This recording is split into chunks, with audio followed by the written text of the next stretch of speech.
Hi friends, எல்லாருக்கும் நமஸ்காரம். இந்த மாதிரி ஒரு வெண்டைக்காய் தயிர் செஞ்சு பாருங்க. சாப்பாடுன்னு கூட நல்ல சூப்பராக இருக்கும்.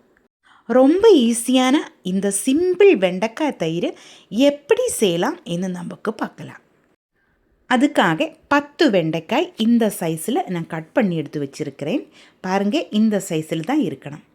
கூட 4 பச்சை மிளகாய் இதே மாதிரி கட் பண்ணியதும், 5 சின்ன வெங்காயம் நைஸாக கட் பண்ணியதும் எடுத்து வச்சுருக்கு. 1 கப்பு தயிரும் நமக்கு தேவை இருக்குது. இனி இது செய்கிறதுக்காக ஒரு மண்சட்டி நான் அடுப்பில் வச்சு சூடு பண்ணியிருக்கு. அதிலேக்கு 1.5 டேபிள் ஸ்பூன் தேங்காய் எண்ணெய் ஊற்றியிருக்கு. நல்லா சூடாயதுக்கப்புறமா நம்ம கட் பண்ணி வச்சுருந்தா வெண்டைக்காய் இதிலேக்கு சேர்த்து நல்லா ஃப்ரை பண்ணி எடுக்கலாம். வெண்டைக்காய் ஒரு பீஸில் இன்னொரு பீஸை ஒட்டி பிடிக்காமல் இதே மாதிரி நல்லா கலரி விட்டு நல்லா வேக வச்சு ஃப்ரை ஆக்கி எடுத்துக்கோங்க. ஸ்டவ் மீடியம் ஃப்ளேமில் நான் வச்சுருக்குது. நம்ம மண்சட்டி நல்ல சூடாயதுனால இது சீக்கிரம் வணங்கி வெந்து வரும். அந்த டைமில் நமக்கு இதிலேக்கு கொஞ்சமாக உப்பு சேர்க்கலாம். உப்பு சேர்த்து இதே மாதிரி ஃப்ரை ஆக்கும்போது வெண்டைக்காயில் உப்பு நல்லா பிடிக்கும். அதுக்காகத்தான் இந்த டைமில் நம்ம உப்பு சேர்க்கிறது. இப்போ பாருங்கள், நம்ம வெண்டைக்காய் ஒரு பீஸில் நின்று இன்னொரு பீஸிலேக்கு ஒட்டி பிடிக்காமல் ஓரளவுக்கு ஆயிடுச்சு. இதே மாதிரி நல்ல கலர் விட்டு கரெக்டாக வேக வச்சு எடுத்துக்கோங்க. வெண்டைக்காய் உடைஞ்சு போகாமல் பார்க்கணும். இப்போ நமக்கு இதிலேக்கு தேவையான உப்பு சேர்க்கலாம். உப்பும் சேர்த்து இதே மாதிரி நல்லா வணக்கி எடுக்கலாம். இப்போ பாருங்கள், நம்ம வெண்டைக்காய் கரெக்டாக வணங்கி நல்ல கரெக்டு பாகத்தில் வெந்து வந்துடுச்சு. இது நமக்கு மண் சட்டியிலேருந்து இன்னொரு பாத்திரத்திலேக்கு மாற்றலாம். இப்போ மண் சட்டியில் நின்று வெண்டைக்காய் நான் இன்னொரு பாத்திரத்திலேக்கு மாற்றி இருக்குது. இனி அதே எண்ணெயிலேக்கு கொஞ்சம் எண்ணெய் கூட நான் ஊற்றி இருக்கு. நல்லா சூடாயதுக்கப்புறமா அதிலேக்கு கடுகு போடலாம். பின்னாடி வரமிளகாயும் கறிவேப்பிலையும் நமக்கு இதிலேக்கு சேர்க்கலாம்.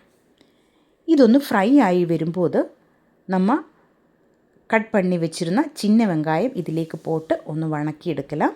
கூட பச்சை மிளகாயும் நமக்கு நல்லா கரெக்டாக வணக்கி எடுக்கலாம். இனி இதிலேக்கு 1 டீஸ்பூன் சீரகம் நமக்கு சேர்க்கலாம். ஸ்டவ் லோ ஃப்ளேமில் வச்சுக்கோங்க, தீஞ்சு போகாமல் இருக்கணும். அதுக்கப்புறமா நமக்கு 1/2 டேபிள் ஸ்பூன் இஞ்சி பூண்டு பேஸ்ட்டு சேர்க்கலாம். இஞ்சி பூண்டு பேஸ்ட்டுக்கு பதிலாக ஒரு சின்ன பீஸ் இஞ்சி சின்னதாய் நறுக்கியதும், அதே மாதிரி ஒரு 6 பூண்டு சின்னதாய் நறுக்கி எடுத்ததும் இதிலேக்கு சேர்க்கலாம். அதையும் போட்டு நமக்கு இதே மாதிரி நல்லா வணக்கி எடுக்கணும். இனி இதிலேக்கு தேவையான உப்பு சேர்க்கலாம். நம்ம இதிலும் உப்பு சேர்த்தியிருக்கு, வெண்டைக்காயிலும் கொஞ்சம் உப்பு சேர்த்தியிருக்கு. அதை ஞாபகம் வச்சு தான் நம்ம இதிலேக்கு உப்பு சேர்க்கணும். இப்போ இதெல்லாமே நல்லா வணங்கி வந்துருச்சு. இதிலேக்கு 1/2 டீஸ்பூன் மஞ்சள் தூள் சேர்க்கலாம். 1/2 டீஸ்பூன் வரமிளகாய் தூள் சேர்க்கலாம். 1/2 டீஸ்பூன் வெந்தயம் தூள் சேர்க்கலாம். 1/2 டீஸ்பூன் பெருங்காயத்தூள் நமக்கு இதிலேக்கு சேர்க்கலாம். இதையும் சேர்த்து நல்லா வணக்கி எடுக்கலாம். இந்த தூளெல்லாம் நல்லா வணங்கி வரும்போது நமக்கு நம்ம ஃப்ரை பண்ணி வச்சுருந்த வெண்டைக்காய் இதிலேக்கு சேர்க்கலாம். வெண்டைக்காய் சேர்த்தியதுக்கப்புறமா இதே மாதிரி நல்லா கலர் விட்டு மிக்ஸ் பண்ணி எடுத்துக்கோங்க. நம்ம சேர்த்தியிருக்கிற தூளெல்லாம் வெண்டைக்காயிலும் நல்லா பிடிக்கணும். அதே மாதிரி நல்லா கலர் விட்டுக்கோங்க. இது நல்லா மிக்ஸ் ஆகியதுக்கப்புறமா நம்ம 1 கப்பு தயிர் மிக்சியில் ஒரே ஒரு ரவுண்டு அடித்து எடுத்தது இதிலேக்கு ஊற்றலாம்.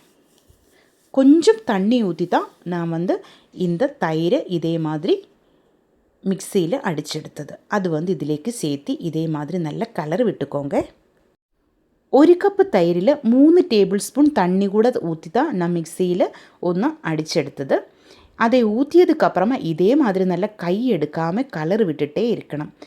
நம்ம தயிர் கொதிக்கக்கூடாது, நல்ல சூடாய மட்டும் போதும். நல்ல சூடாயதுக்கப்புறமா நமக்கு ஸ்டவ் ஆஃப் பண்ணலாம். நம்ம வெண்டைக்காயில் இந்த தயிர் எல்லாம் நல்லா கரெக்டாக பிடிக்கும். ஆறியதுக்கப்புறமா இது நல்லா திக்காயிட்டு வரும். இதே மாதிரி கொஞ்சம் டைமு கூட நம்ம இதே கலர் விட்டுட்டே இருக்கணும். இப்போ பாருங்கள், நம்ம சூப்பர் டேஸ்ட்டில் கேரளா ஸ்டைல் வெண்டைக்காய் தயிர் ரெடி ஆகிருக்கு. கண்டிப்பாக நீங்கள் ட்ரை பண்ணி பாருங்கள். இந்த வீடியோ உங்களுக்கு பிடிச்சிருந்தால் சேனல் சப்ஸ்கிரைப் பண்ணுங்கள், லைக் பண்ணுங்கள். கேரளா ரெசிபீஸ் பிடிக்கிறவங்க ஃப்ரெண்ட்ஸுக்கெல்லாம் நீங்கள் ஷேர் பண்ணி கொடுங்க. ஹைப் பண்ணி கொஞ்சம் சப்போர்ட் பண்ணி கொடுங்க. உங்களுடைய ஃபீட்பேக்கு கமெண்ட்டில் எழுதி போடுங்க.